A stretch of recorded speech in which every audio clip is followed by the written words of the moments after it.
Okay, I'll just read out what the questions were. So the first question I got was someone was asking about, rather than physical performance, what information is there about nutrition and how that can assess mental performance. And when I saw that question, I assumed it was more about mental performance in terms of, you know, making decisions and good judgment and that sort of thing. But I'd also thought, well, it could also be about mental health in terms of depression, anxiety, some of those sorts of things that are so prevalent in society. So I guess the first thing to say is that there is some evidence that diet has a role in either preventing things like depression, anxiety, some of those mental health issues, but also in being able to manage them. And although there's not strong evidence, it basically, what the reviews say is that if we maintain a good quality diet, then we have a better chance of having stronger mental health and being able to ward off depression and anxiety and some of those sorts of things. And I guess what I mean by a good quality diet is basically a diet that's primarily based on unprocessed or whole foods and has minimal what we call highly processed foods. So it has a big plant-based component, vegetables and fruit and those sorts of things. And it can have moderate amounts of animal products like meat and fish and chicken and those sorts of things. But the big thing seems to be a good variety of foods and less processed foods. So that's just from a mental health issue.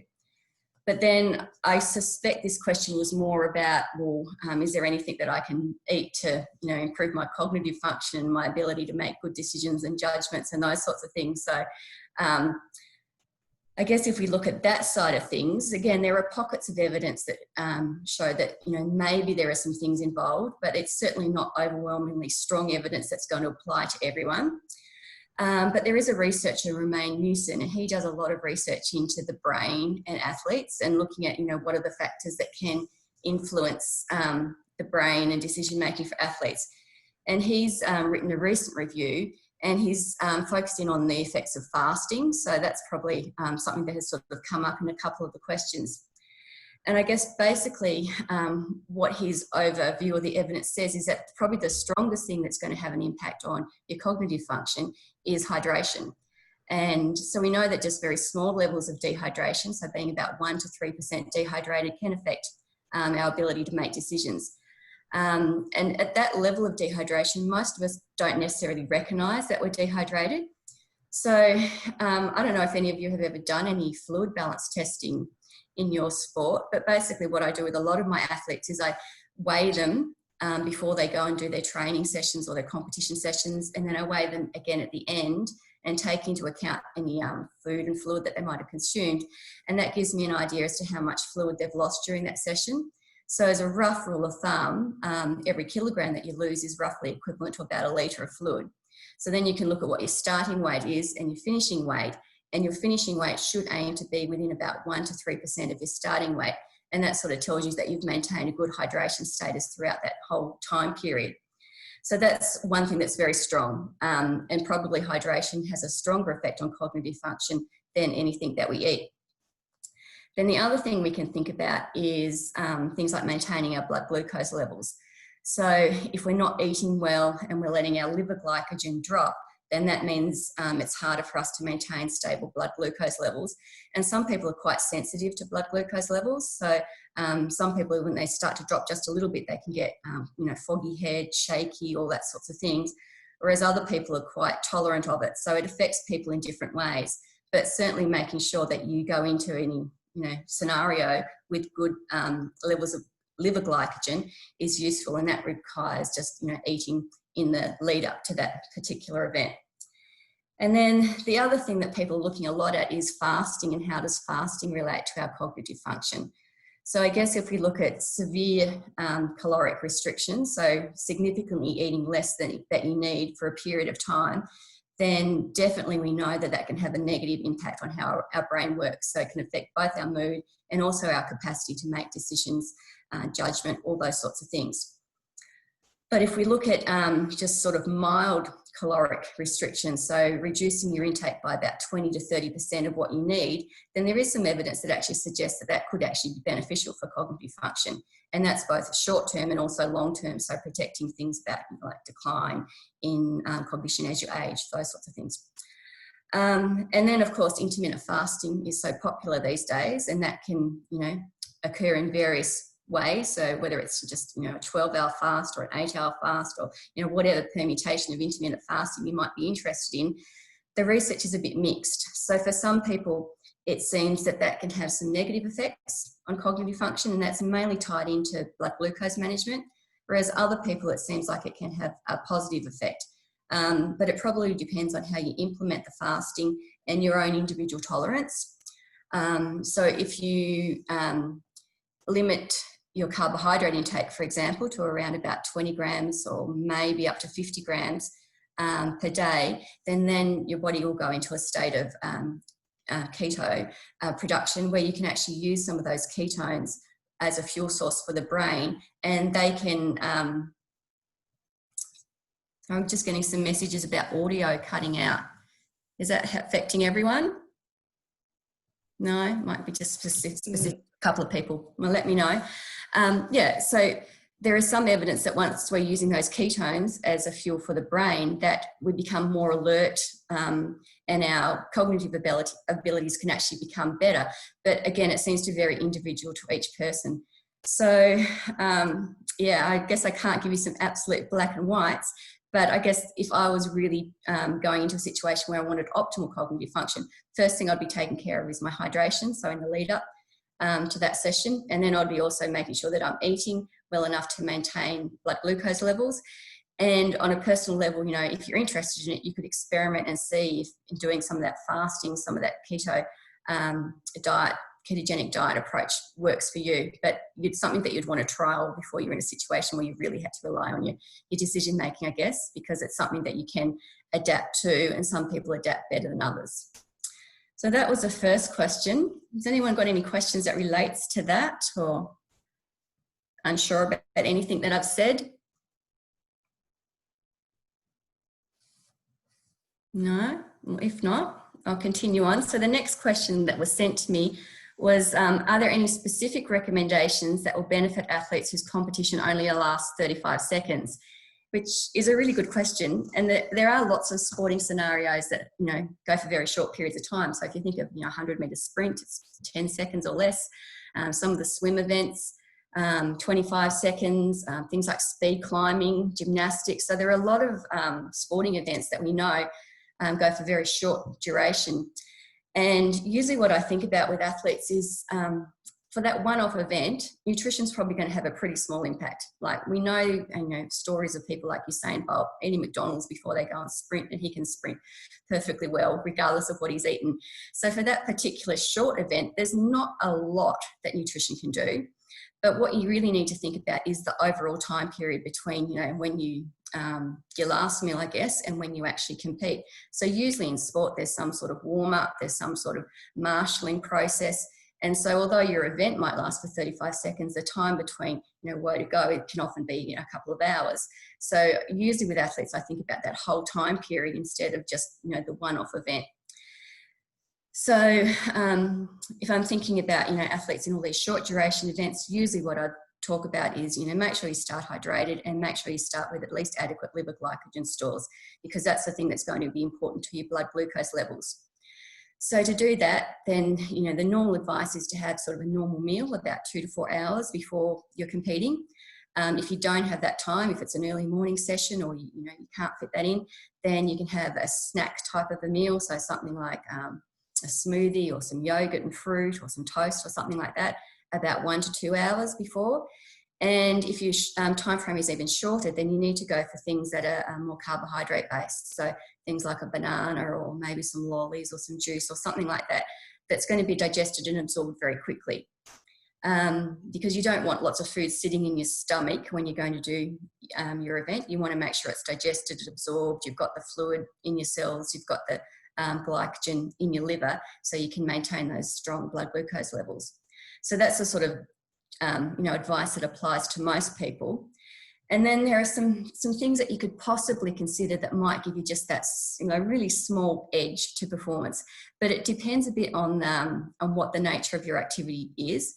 So generally these shorter duration exercise periods, they are quite high intensity, so they're relying more on fuel sources like creatine and glucose.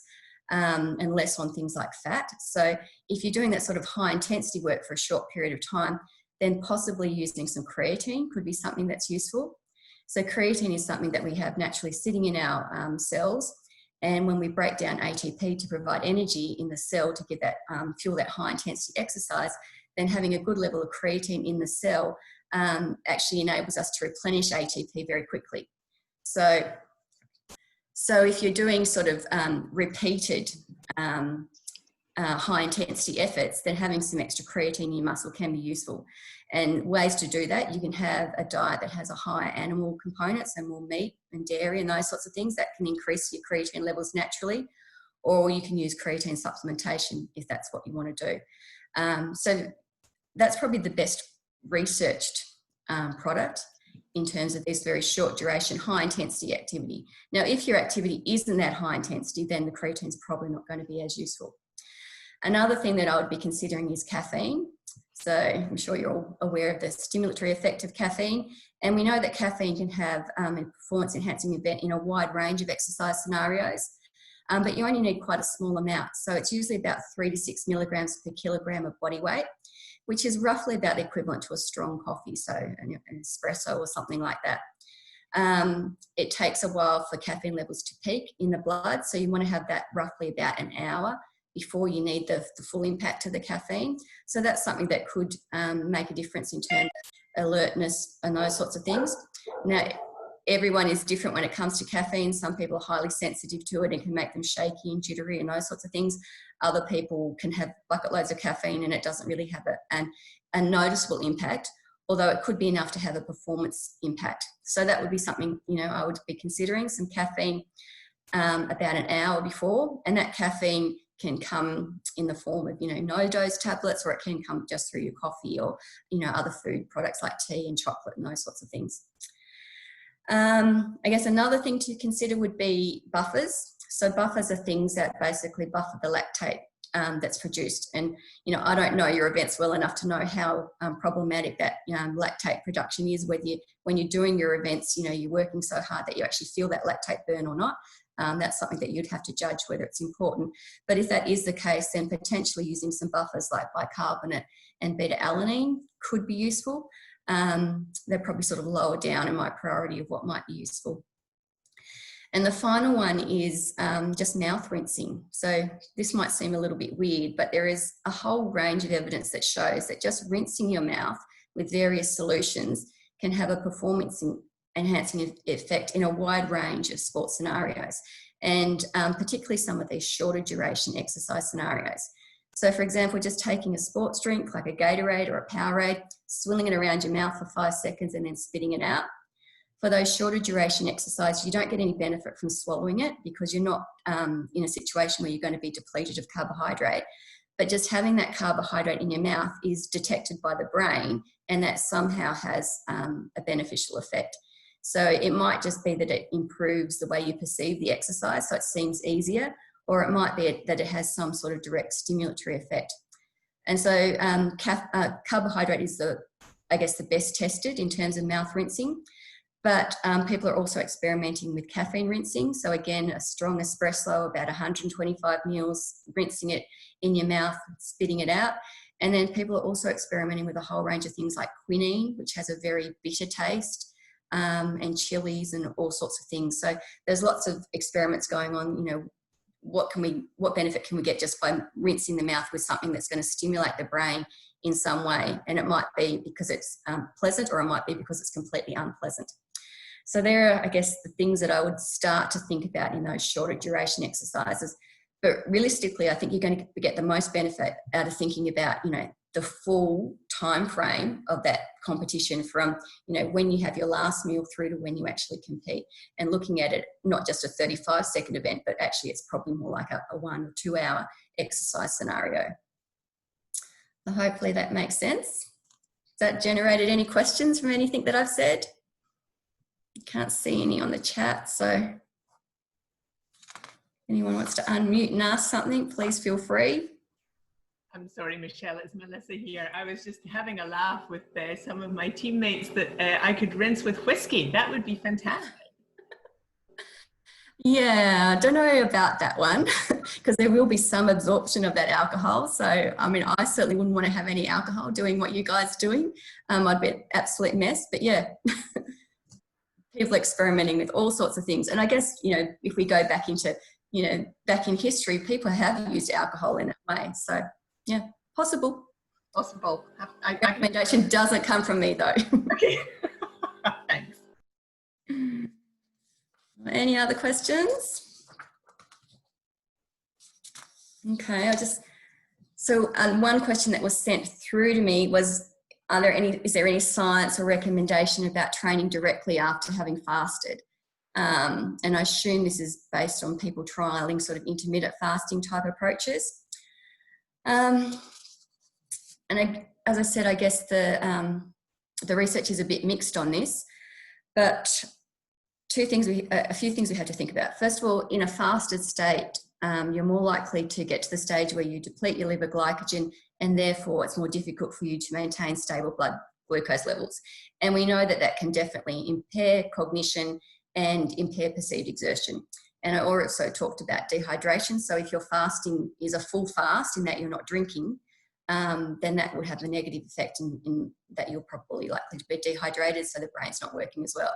So I guess if anyone is fasting, I don't see any value in avoiding water during a fast. So I would only, you know, the benefits of fasting usually only comes from the avoiding the macronutrients.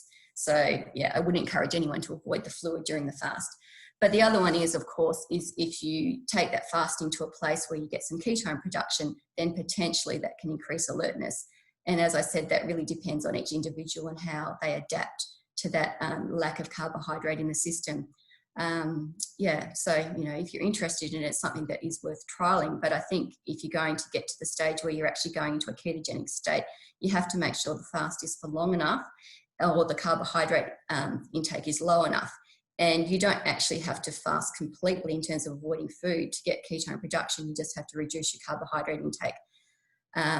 But if you're in that sort of limbo space where you haven't gone far enough to develop the ketone generation, you've just got the low blood glucose levels, and that's probably the worst space to be in. If some people do fast, and from the ketogenic effect, there could be some additional benefit between going into that space where you've got ketone production, but then also having a source of carbohydrate in the short-term period before your event to get the benefit of both worlds. So that's something to consider as well.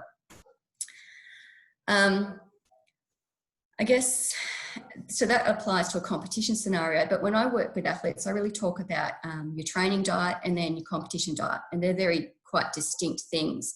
So training for me is all about eating to support optimal adaptation, whereas competition is about eating to support optimal performance. And particularly if we look at endurance training. Now, I know a lot of you do all sorts of training in addition to your competition, and you're probably all doing very different things.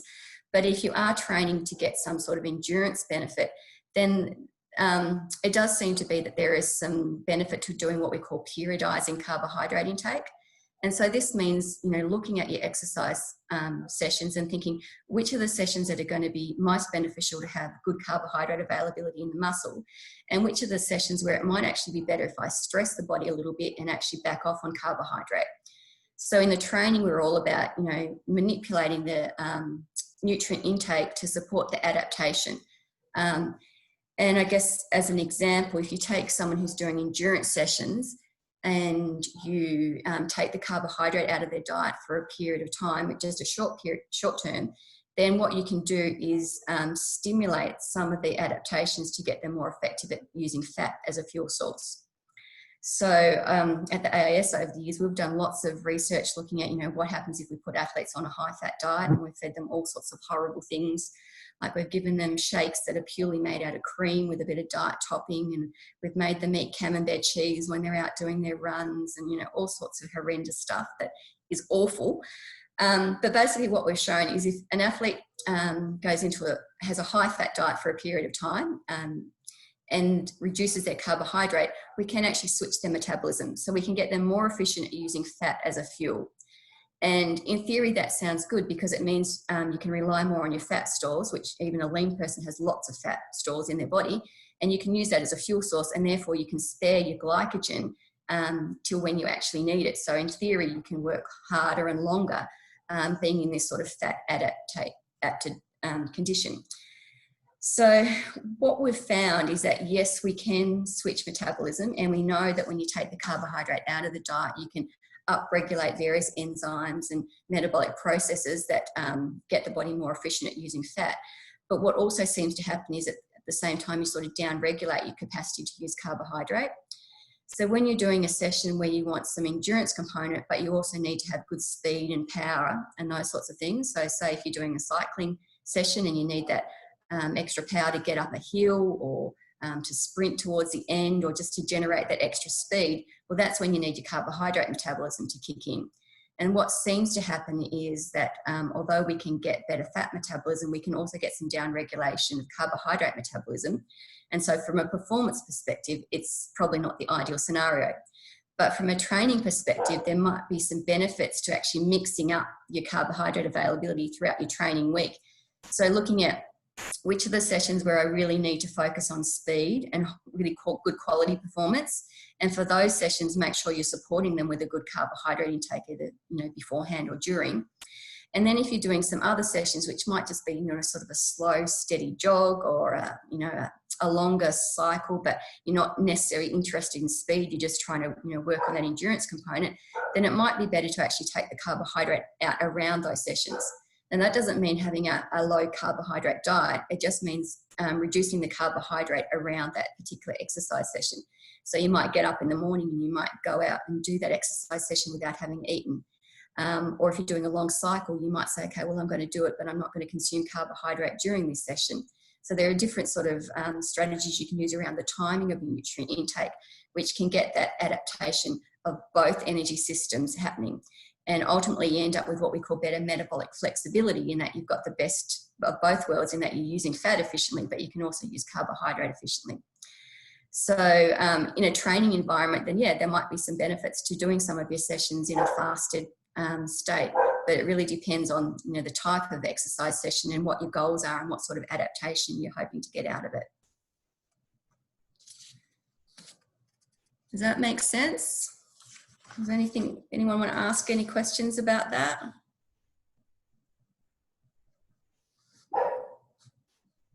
I see Ronnie's put a question up about the quality of fruit and vegetables at the major supermarkets. Can you tell me more about that? Ronnie, what was that about? Yeah, hi Michelle. Just the farming processes that go into those vegetables and fruits, and like sprays, and it doesn't seem to be like what it should be as such, if you know what I mean. Yeah, so I guess there are a couple of issues there. First of all, you're talking about, do they have a good nutrition content?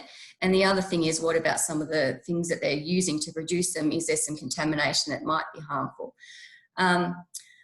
Generally, our food supply has a higher nutrient content in it than it has in the past, because of our food production methods, and because we've got this really efficient food system where the food very quickly gets from producer to supermarket. So if you're buying things fresh, then they have the highest nutrient content. If you shop at a supermarket where things sort of hang around for a little bit, or they get stored out the back in cold storage, then the more they're stored, the more the nutrient content drops. But overall, mostly people in Australia are, meeting their micronutrient requirements fairly well. But interestingly, if you want to compare frozen versus fresh fruit and vegetables, often the frozen have a higher nutrient content in them because they're picked from the field, processed very quickly, snap frozen. As long as you store them well and you don't overcook them, they can still have quite a high nutrient content. So, generally, I would be happy to buy things from the supermarket, although my personal choice is to go to a farmer's market and buy them directly from the grower and the producer. So if you've got the time to do that, then that's, the best scenario, or to even grow them yourself. The other thing is looking at, are they contaminated with things like pesticides, those sorts of things. We definitely know that there are differences in organic vegetables versus fruits and vegetables that are produced in other ways. And if you're really concerned about that, then the organic option is the better option. And there have been studies done that have looked at, people who consume organic produce versus produce from just regular suppliers, and have been able to show that their consumption of some of the various chemicals are higher than people who shop through the regular means, but they're not high enough to be problematic. So with a lot of chemicals and toxins and things like that, we have this sort of tolerable level, and Food Standards Australia does a lot of testing to see, what sort of exposure are we getting, and mostly we are under the harmful limits. But if you really want to avoid your exposure to these sorts of things, then the best option would be to, grow your own, or to purchase organic produce. I guess leading on from that, someone asked me, is there evidence to support that a vegetarian or vegan diet is better for athletes than one including animal products? So that's kind of an interesting question. There's a lot of focus these days on plant-based diets, and things like Game Changers and things like that are really getting people much more interested in these plant-based options. So I guess, start big picture. If we look at health benefits, there are definitely some health benefits that come from having a good quality vegetarian and vegan diet. So both of those are associated with good outcomes. And generally when we compare these diets that are fully plant-based versus diets that have animal foods in them, then we do get some higher scores in terms of health outcomes. So your risk of certain diseases does drop a little bit from having a plant-based diet, a vegetarian or a vegan diet compared to an animal diet. But you also can have a very healthy diet that does include animal products. So for me, it's more about the quality of the diet than whether or not you include animal foods or not. For me, that comes down to your personal preferences and your ethics, and whether you're motivated by the environment and those sorts of things. So I kind of see that both options can be a very healthy option as long as it's good quality. And I do see a lot of people who are on vegetarian diets and they're not particularly good quality. So they've got quite a limited range of foods. They've basically just taken the meat out and they haven't replaced it with a good variety of plant-based foods. And they're not looking after things like their calcium requirements and, some of these other nutrients. So for me, it's more about the quality of the diet. Now, if we specifically look at what impact it has on athletic performance, there are some potential benefits of a vegetarian diet. Generally, they're higher in carbohydrates. So for athletes who are doing those sort of endurance-based sports, that usually means high muscle glycogen stores. So that's a positive.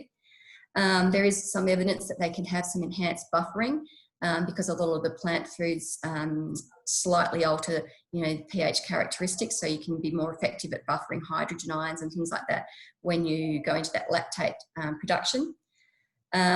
Because of all the various phytochemicals and antioxidants and all those sorts of things in plant foods, then we see that athletes who are on a vegetarian diet potentially have reduced oxidative stress, which means that can recover and repair better after exercise. And we generally see that athletes on a vegetarian diet, or particularly a vegan diet, will have a lower body fat level just because you have to eat a lot of food to meet your energy requirements. So there are some potential positives. If we look at the potential negatives, there are some concerns about muscle protein synthesis and whether you can develop the same muscle size and muscle strength on a vegetarian diet. And that's because the animal foods generally have a much more complete range of amino acids in them, and you tend to have a higher protein intake in total on a vegetarian diet. There's a particular amino acid leucine that seems to be a trigger to maximally stimulate muscle protein synthesis. So if you go into a strength session or a session where you're trying to improve strength, having a certain amount of leucine after that exercise session seems to enhance that muscle protein synthesis. And you can easily get an adequate dose of leucine through having foods like milk and yogurt and those sorts of things. Whereas if you're going to have it from plant foods, you need to have quite a substantial amount of lentils or something like that. So it's possible to do on a vegetarian diet, but it's probably not as convenient or easy to do.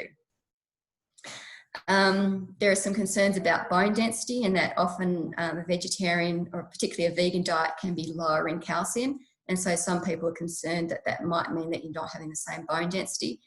It seems to be, though, that if you've got a good exercise regime in addition to this vegetarian diet, that you can overcome that. Vegetarian diets do have a lower creatine level in them, And so that's something that can impact on some of that high intensity exercise. So some vegetarians find that they want to use a creatine supplement to compensate for that. And because the diet can be lower in iron and the iron's not well absorbed, then things like hemoglobin and hematocrit can be lower with people who are having a vegetarian diet, which can then impact on endurance performance and some of those sorts of things. So, there are some potential negatives, but in my view, all those negatives can be overcome by having a well-constructed vegetarian diet. So it comes back to the quality of the diet is important. Now, it's really difficult to do direct comparisons of vegetarian athletes and omnivorous athletes because inevitably it's not just their diet that's different, but they have lots of different characteristics altogether. So unless we can get some good twin studies where we put one on a vegetarian diet and one on an omnivorous diet, it's kind of hard to do that direct comparison. But there have been a few studies that have tried, and there was a review that came out in the International Journal of Sports Nutrition a couple of years ago, and they basically did a review of all the studies that compared athletes who are having a vegetarian or a vegan diet against omnivorous diet. And they ended up with about 8 studies that they could compare. And generally they were quite small studies, so it's not a very big pool of evidence to look at. And they basically focused on studies that compared just a diet, so not people who are using supplements or anything like that, so just purely the effect of the different diets. So they weren't supplementing with things like creatine and some of those sorts of things. And in terms of performance, they just looked at strength, speed, endurance, and power. So they're relevant to performance, but it doesn't fully encapsulate all the elements of performance. So basically, with this pretty small review, they came up with the conclusion that having a vegetarian-based diet doesn't improve performance, but it also doesn't hinder it. So it seems to have a neutral effect. So I guess that's reassuring. If that's the way that you want to eat, then yes, you can do it and you can be, perfectly functional as an athlete, and it's not necessarily going to impair your performance. But if you don't want to have a vegetarian diet, if that's not the way that you want to eat, then you don't have to turn to that sort of diet to get any performance enhancing benefit. So again, it comes down to the individual and how you construct that diet, and the quality of the diet is the key rather than whether it does or doesn't include animal foods. In terms of protein requirements, I guess that's probably the thing that people get most concerned about on a vegetarian diet. And there's lots of evidence that supports that people on a vegetarian diet can consume adequate protein. So I think people have this idea that athletes need a lot of protein. It's a very popular message at the moment, especially with diets around like paleo diets and those sorts of things. If we actually look at the evidence does suggest that athletes do need more protein than a sedentary person. So probably around 1.5 to 2 grams per kilogram of body weight. But if we look at what the average Australian eats, they can easily eat 1.5 grams per kilogram. So although athletes need more than a sedentary person, our typical Australian diet gives us all the protein that we need to be an elite athlete. So for me, it's less about, are we having enough protein, but it's thinking about the type of protein and how that protein is distributed. And the best evidence seems to suggest that having small amounts of protein sort of regularly throughout the day, so what we call sort of spikes of protein, so around maybe 20, maybe up to 40 grams, 3 to 5 times per day, is more effective at supporting muscle repair and muscle synthesis than having a particularly high protein intake. And so for this reason, a vegetarian diet could actually be beneficial because generally in a vegetarian diet, you're getting small amounts of protein from a wide variety of foods. So you're actually having a more even spread of protein across the day.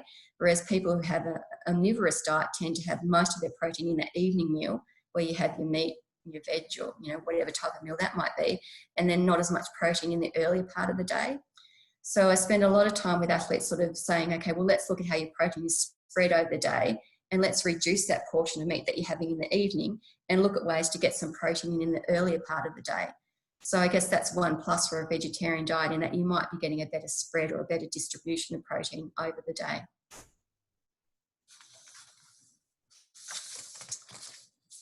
So that were the main questions that came through in advance.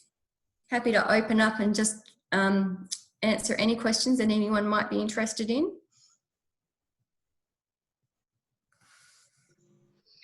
Hey Michelle, I Hi. just wanted to go back to your comments about different metabolic systems used during training. So sometimes we have like really long days where we're training all day and we have short bursts while we're actually doing our jumps. And then while we're competing, we may have a lot more downtime, and then, 2 or 3 jumps a day where we have to really be performing, I guess. So do you have any advice on which metabolic systems or what to do in those scenarios? I guess in that situation, again, you want what we call good metabolic flexibility. So you want to have, good general fat metabolism, so that you can be really efficient at using your fat when you've got those downtimes, when you're doing that sort of low intensity exercise. But then when you need to switch on to some more high intensity exercise, you need to be able to, basically unlock the energy from that carbohydrate very quickly and easily. So I guess if it's looking at over a whole day, there's probably not anything really tricky that you need to do, but just making sure that you're eating periodically over the day, and you're not getting to a stage where you're starting to go into that, I haven't eaten for 3 or 4 hours sort of territory. My blood glucose levels are starting to drop, but I'm not, in a situation where I'm going to benefit from having that ketone production. So it would be more about just eating regularly throughout the day and a good quality overall, mixed diet. Do you find that you're able to eat when you're doing these sorts of training sessions, or do any of you not like to eat? Is that difficult? I don't think it's difficult, but personally I would just try and snack through the day, but I'm not sure if anyone else has a view on that. So snacking's fine, and whether you choose to go through a meal approach or a snack approach, at the end of the day, it comes down to personal preference and what works best for you. So, often in those sorts of scenarios where people are doing sort of long day training sessions or in tournament situations in sport, then a more snacking style does help, because, the exercise itself, and when you've got more adrenaline and all those sorts of things, circulating in your body, can actually have a dampening effect on your appetite. So it might be that you don't want to eat, and so therefore, snacking is a better option. So that's fine as well. I guess I just look at the quality of what you're choosing, because some people, when they go down a snacking approach, can be more likely just to turn to sort of those processed bars and lollies and things like that, whereas if you're focusing on good quality food, then that's fine. Hey Michelle, Luke here. Can you just clarify what you mean by metabolic flexibility, because your metabolism does take time to adapt, and a bit more on your protein synthesis or protein distribution. There's not really an issue with vegan and vegetarian diets having sufficient protein, because there's a lot of protein in beans and lentils and all those kinds of things. Can you just clarify those, please? Yeah, I'll just start with the vegetarian because that's fresh in my mind. I absolutely agree. A vegetarian diet can provide all the protein you need and a full range of amino acids. And so there's no problem with getting enough protein. In the past, people used to think that you had to be very tricky about how you combine foods to get what we call complementary protein, and that's no longer considered necessary as long as over a day you have a good variety of sources. So, from the whole grains, you're more likely to get certain amino acids. From the lentils, you'll get other amino acids. And over a whole day, you'll get all the amino acids that you need. So I don't have any concerns about that. But the research specifically around optimizing muscle protein synthesis looks at what's the optimal timing of protein after exercise and what's the optimal type of protein. And basically it shows that, within about roughly an hour after a strength session, if you consume about 20 to 40 grams of protein, then that's been shown under control, research settings to maximally stimulate protein synthesis. And it seems to be that leucine is a key amino acid to trigger that process. So, when we look at the research, it's a very highly constructed artificial scenario, and we're looking at what we can do to get this particular number as high as possible. In reality, people might not necessarily need to have optimal muscle protein synthesis all the time. It might be that, this level is good enough for what you need to do. So, so a lot of the research focuses on having a source of protein that has a good leucine content, so looking at whey protein, milk products, those sorts of things, and they seem to have the strongest effect on muscle protein synthesis. But you're absolutely right, you can get these same amino acids through a whole variety of foods. It's just, as I said, it's often more convenient to have a drink of milk than to have a big serve of lentils. So for most people, that's the easiest way to go. But if you're someone who likes to eat a vegetarian diet and you're well versed in managing your intake, then you can get all the amino acids you need. So I have no concerns there. What I do find is that some people on vegetarian diets don't eat as much variety as they think they do. So they kind of get locked into having the same things over and over again. And whether you're on a plant-based diet or an omnivorous diet, you need to basically extend the variety of the foods that you're consuming to give yourself the best chance of getting the nutrients that you need. The other thing is to sort of get that level of amino acid, you might have to have a large volume of food. And, if you're a larger person with a hearty appetite, that's easy. But if you're a smaller female and, don't cope as well with having, large meals or a high fibre intake, then it can be more difficult. So it's certainly possible, but for some people it can be more difficult.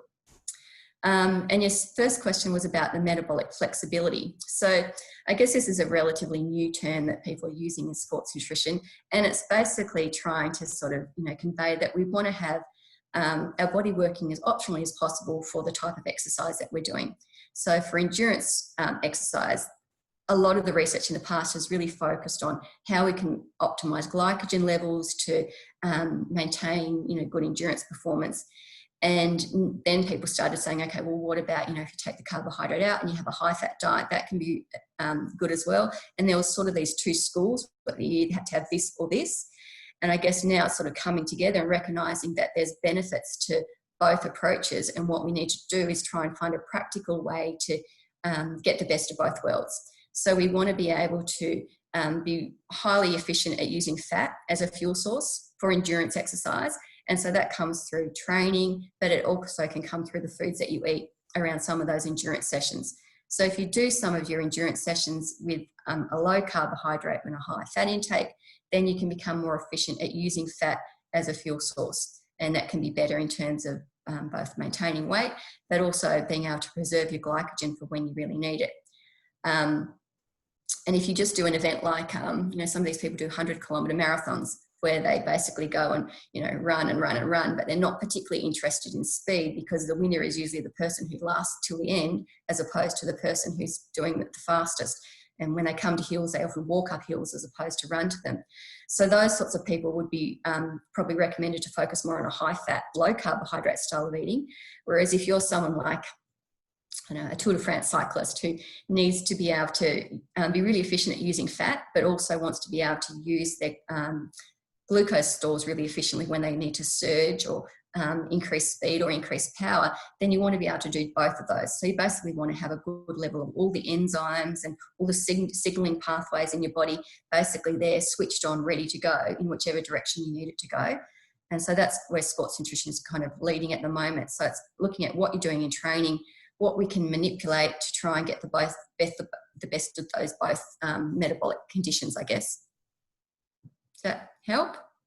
Yeah, thank you. Just on the metabolic flexibility, that is mostly influenced by your training style then, because your energy systems is what dictates where your energy is drawn from your food and your energy stores and everything.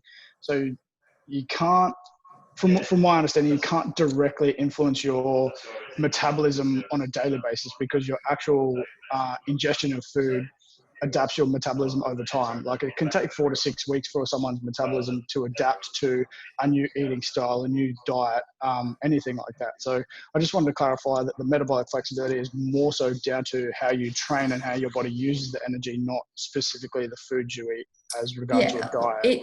It's really both. So the training is absolutely important, and by far the most important thing. But what we can say is that nutrition, if you are smart about it, then you can probably enhance the adaptation that you're naturally going to get from the training. So it's certainly not a case of you just eat this way and you don't do the sorts of training that are going to stimulate the system. You're not going to get the adaptation or the flexibility. So it's about looking at what you're doing with your training and what goal are you hoping to get from that particular training session. And then, okay, if we change nutrition, can we enhance that? And you're right, it's not just a one-off thing. It's something that you have to do over a period of time. So I guess, just on a high-fat diet, if you have a high-fat, low-carb diet, then generally it's about 5 days to actually see a measurable increase in the rate that you oxidize fat. So, that occurs over time. But we certainly know that if you're looking at training periods, and over a period of time, if you're systematically manipulating nutrient intake, then, you know, after about a 10-week period, for example, we'll see that the athletes who have periodized their nutrition compared to those athletes who have just eaten the same throughout will actually have some better performance benefits.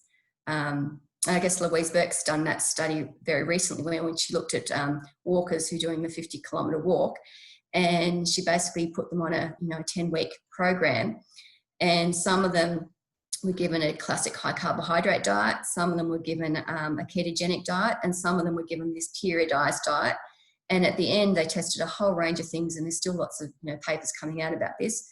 But from a performance perspective, they found that at the end of the camp, the athletes who'd had the periodized approach actually performed better in their 10K time trial than athletes who had just had sort of a standard generic approach. So it absolutely is training as well, and it requires time, but diet can actually add that extra element to it. Yes, but do you have the link to that study? I'd be interested to read the outcomes of it. Yeah, I can send it through. I can pass it on. Yeah, that'd be perfect. Thank you. Bye, Ronnie. Yep, no worries. Cheers. Okay, I'm just seeing some questions. Foods to avoid if you're feeling the impacts of stress or anxiety. That's a tricky one to answer. So carbohydrate is something that can affect, things like that sort of acute stress or anxiety. But it really depends on how you respond. So, when some people get stressed, they don't want to eat anything. Other people just want to eat more and more and more. And, you sort of speed up your metabolism because you've got some of those hormones circulating. So you're more likely to want to have some carbohydrate to consume. By doing that, you might then shoot your blood sugar levels up. And so that can actually exacerbate some of the, heightened anxiety that you're feeling. So there are some sorts of things to consider, but it's usually highly specific to each individual. So normally, I would say try and have a routine, have a sort of standard approach. So when you're going to be doing this session, you're eating at this time. If you can, space it out. Have foods that you feel familiar and comfortable with, and make sure you're staying hydrated. All those sorts of things, and just trial and error through what works with you. But I can't think off the top of my head that any direct research that would help to alleviate this, other than trying to keep your blood sugar levels fairly stable. Maybe looking at the glycemic index of the foods that you're consuming might help, or sometimes having some carbohydrate in combination with some fat and protein can slow down the delivery of the carbohydrate to the bloodstream, so that might help. There are various substances, like having too much caffeine obviously is a problem. There are other substances that people are sort of experimenting with to see if they impact on anxiety, but there's nothing enough for me to even want to say it, because I don't even want to hint that there might be some value out there. But I'll have a bit of a think about that and do some more research, and I think I'm talking to you again next week. So if I can think of some other things, I'll come back to you next week with that one. Thanks, Michelle. Thank you. And there's a question about foods to stay away from after surgery and for recovery. That really depends on the type of surgery, I guess. Is that from you, Ronnie? Can you give me some more information about what type of surgery you might be thinking about? Yeah, that was on behalf of someone for angry, so maybe you can pipe up. Yeah, hiya. Hi. I had a surgery on my leg a few days ago to remove a metal from it. I had a rod in my tib and a plate in my fib. Right. From a previous injury about 11 months ago. Okay. I broke my tib, fib and ankle. Right. And it's pretty much just a recovery ready to get back. Because I've been told I've probably got another 5 to 6 months of physio yet before I can jump again. Right. But, are you thinking it more from a wound healing perspective, or in terms of being able to mend the bone? Like, where are you at in your recovery? I literally had the surgery 2 days ago to remove a metal. Mm-hmm. So it'll be waiting for the bone to fill in, see what can help that, and also just getting the strength back in it. And I mean, the wound, I guess I'll take. I'll be getting the stitches out in a few weeks anyway. But. Okay, so a few things to think about. First of all, energy availability is important, and energy availability is making sure that you're consuming enough to meet the cost of any activity that you're doing, if you're able to do it at the moment, as well as the full cost of all your normal, metabolism. And some people, we find that because of, you know, life's busy or, you know, various things, they don't actually eat enough to actually support their exercise plus their metabolism. And that can see a sort of a suppression in metabolism over time, which can make people more susceptible to injury and also slow down healing. So that's the first thing, to make sure you're meeting your energy needs, you're eating enough, just to, you know, cover the cost of your energy requirements. Now, in terms of how much you need to eat, that's a bit more difficult to give you some specifics, but basically making sure that you're eating enough, you're maintaining your weight, and you're maintaining sort of good energy levels. And the other thing to think about in terms of just general repair, recovery, wound healing is a good variety of foods. So particularly the plant components, because they have, you know, the phytochemicals, the antioxidants, all those sorts of things in there that can support strong repair. Also things like, you know, omega-3 intake. So whether that's from plants or through fish and seafood, they can be useful in terms of just general healing. I was going to say something else.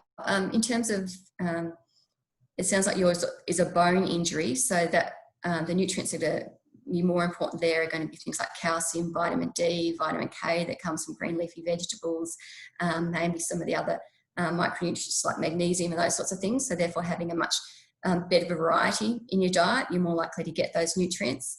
If it was an injury where there was a tendon involved, there is some evidence to show that having some gelatin can actually help. And whether or not that helps in bone injuries, I guess, is less clear, but yeah, possibly increasing the gelatin in your diet. And so you can do that through, if you eat meat, through having, you know, stews and casseroles and those sorts of things, where you're going to get some of those gelatinous, you know, collagen type components in the stew. Or you can actually add some gelatin in your diet, either just a little bit of gelatin powder mixed in some juice, or if you want to, you can eat some jelly or something like that. And so there's some suggestive evidence to show that some more gelatin can help with the repair of some of those collagen components, which are in tendon and also in bone. So there are some things that I would think about. Yeah, but generally a good overall varied diet and enough, making sure that you're meeting energy needs there. Unless your doctor's advised it, there's not any particular supplements that I think that would be absolutely necessary, but that depends on the quality of your diet. So if your diet's not as good as it could be, then there might be some supplements. I'd probably start with a good just multivitamin mineral supplement like a Centrum or something like that, and before I started considering if you'd need any other specific supplements. Cool, well, thank you for that. That's okay. Okay, I'm just checking. Hey, Michelle. Yeah. Is there anything to the old have a big meal of pasta the night before, like an athletic comp or something like that, or is that a bit old school? No, it's still very relevant. It depends on what sort of exercise you're doing. So by having pasta at night, basically when you digest that pasta, you're putting some carbohydrate into your muscles. And, you know, that's where you need it when you're going to start, you know, exercising. So it basically is just a way of increasing the amount of muscle glycogen that you have, and also making sure that your liver glycogen is topped up. So then when you go to sleep, when you wake up in the morning, you still have some sort of glycogen in your liver. So there's less pressure on you to have to eat in the morning. Now, so just having a pasta meal, yeah, can be a good strategy. Whether or not you need to take it beyond that and really up your carbohydrate intake really depends on the type of exercise that you're doing. So carbohydrate loading is, you know, in some ways an old concept, and some people look at it and think, oh gosh, that's so dated, we're not still talking about it. But it still is a very relevant practice for people doing endurance type activity. So if you were doing, you know, an endurance activity the next day and you're going out cycling for, I guess, beyond about 2 hours, or running or something like that, then there could be some value in doing some carbohydrate loading, which is basically just increasing your carbohydrate intake in the day or two before that situation. If you were going into a long day session where you knew that you wouldn't perhaps be able to eat as well as you want to, you know, maybe you can't eat because you're not hungry, or just because you're busy, you find it, you know, too difficult to eat, then potentially, you know, being able to increase your muscle glycogen and your liver glycogen stores the day before can be useful. So yeah, it can be a good strategy. It's not necessary for every athlete to do. It really depends on what type of work you're going to do in the following day as to whether it's beneficial or not. But yeah, this certainly can be a good strategy. The other thing I would like to ask is, sometimes we have lollies, as you mentioned earlier, or like snakes during the day, often in the afternoon, just to get a point where that's going to become, like if you have it a certain amount of time prior, is it going to become detrimental more than beneficial, or is that all just more psychological anyhow? Well, the benefit of those is that they're pure glucose, and so they're digested very quickly, that they become available, within the bloodstream, and then able to get to the muscle cells very quickly. So when you need to top up your carbohydrate stores, they're a really good option. Now, as I said, some people can be a bit sensitive to carbohydrates. So I guess if we look at, consumption of carbohydrate directly before exercise, some people can find that can be problematic. So basically what happens if you have some carbohydrate and then you start to exercise, when you start to exercise, you start to use up all the blood glucose. So you take it out of your body quite quickly, and you can have this temporary dip in your blood glucose levels. And some people are quite okay with that. They don't notice it. They feel fine. Other people can actually respond quite strongly to that, and they can feel quite shaky and even nauseous. And so for those people, it might be better to have a different type of carbohydrate before that session. Or another strategy is to have the lollies beforehand. And if you start to feel that shaky feeling, you just have some more lollies. You put some more glucose into the system. Yeah. So there are different strategies that can work. So they're a good option for, increasing glucose very quickly. In a lot of sporting situations, they're great. I guess from a health perspective, we don't want to have too many of these overly refined, free sugar type foods. So you want to think about that in your overall diet. But generally, if they're used strategically, we all need to have some foods that are enjoyable to eat. So yeah, it can be good. Do you notice any negatives when you do consume, or why you actually? Yeah. No, but I was wondering. I wouldn't often do it. I wouldn't usually do it in comp, often in training, because our training days are quite long. But I was just thinking, if we were to do it during comp, and if you had a lolly, say, and then the jump got postponed, it was if it took a little bit longer, would it end up being putting you into a slump? That's what I was wondering. So what happens with carbohydrates, particularly those what we call refined carbohydrates or quick acting carbohydrates, high GI carbohydrates, they will put your blood glucose levels up quite quickly, and then they'll tend to come down quite quickly. So that could be a problem if you're just having the lollies and then you're not being able to follow up with anything else, or you're not having other sources of carbohydrate during the day. So a better strategy is to have a good quality carbohydrate, so through breads, cereals, fruits, vegetables, those sorts of things, which will put your carbohydrate levels up and then sort of keep them and then slowly come down. So you have this sort of more sustained blood glucose level. So if you find by having lollies that you're getting these sort of, dips in how you're feeling and mood, then they're probably not the best option, and you want to put some of the other types of, plant-based carbohydrate in there as well, or even incorporate some protein and fat into your meal. So having something like a yogurt might be a better option than a lolly, for example. But if you find that you can cope and that's no negative effect, then yeah, enjoy the lollies.